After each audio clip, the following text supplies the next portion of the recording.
DeSantis of Florida. Welcome, Ambassador. Thank you. Before you assumed your position, the UN passed Resolution 2334, really disastrous resolution, frontal attack on Israel. What is your understanding about the role that your predecessor played in facilitating that?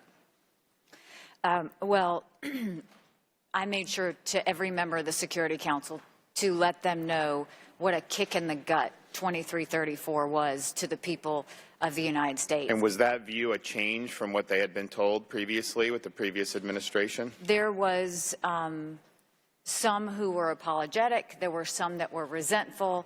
There were some that acted indifferent.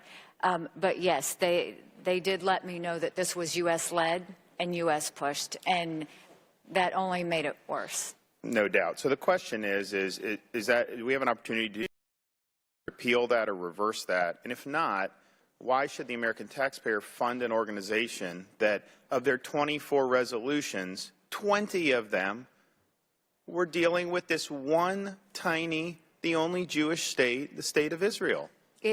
I can tell you it's been nothing short of abusive what has happened to Israel. And the only thing I can compare it to, it's like the kid bullied in the playground. They did it to make themselves feel better. They did it because it was in habit. They did it because they could. I think that what I will tell you is we put them on notice the very second I went to my first hearing because I could not believe how abusive it was. So you think the American taxpayer has a right to expect changes at the UN Absolutely. in order to continue to and they money? All know not to talk about 2334. Very hard to repeal now that it's done.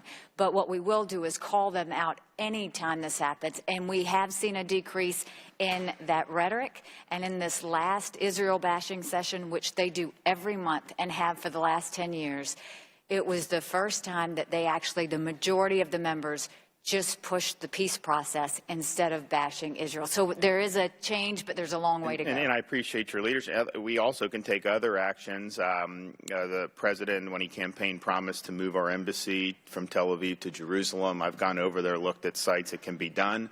Do you support doing that? And are we going to eventually do that?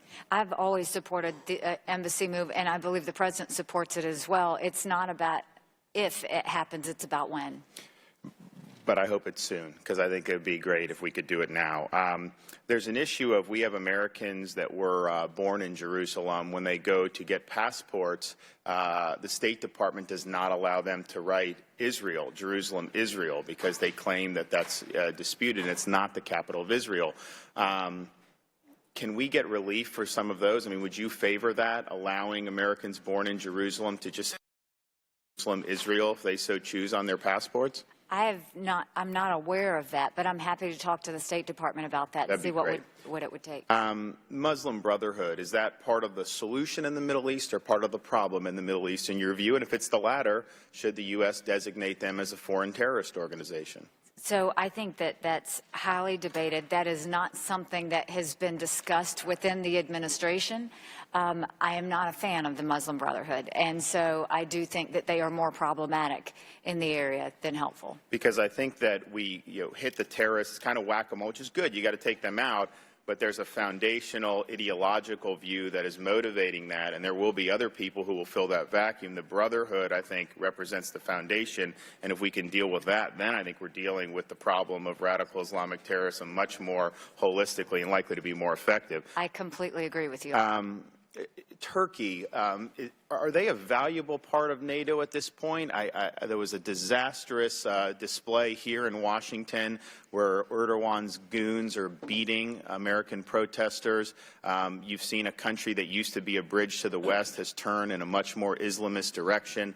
Our relationship with Turkey, is it strained? What's the viability of them as a NATO ally if they seem to be going in a direction that's different from the Western values that the rest of the NATO allies hold?